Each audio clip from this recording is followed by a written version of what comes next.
ছিল অভূতপূর্ব ঐক্য।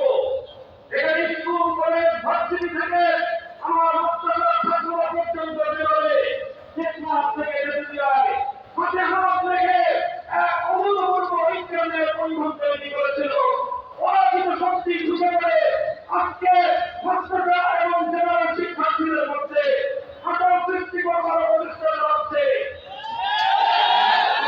ইসলামের পক্ষ থেকে সকল ছাত্র জনতার প্রতি আমি উদাত্ত আহ্বান জানাতে চাই, কোন ষড়যন্ত্রের মধ্যে আমরা বাঁধব না, কোন ষড়যন্ত্র কাজে তুলব না। আমাদের এই ঐক্যকে অটুট থাকতে হবে। আমাদের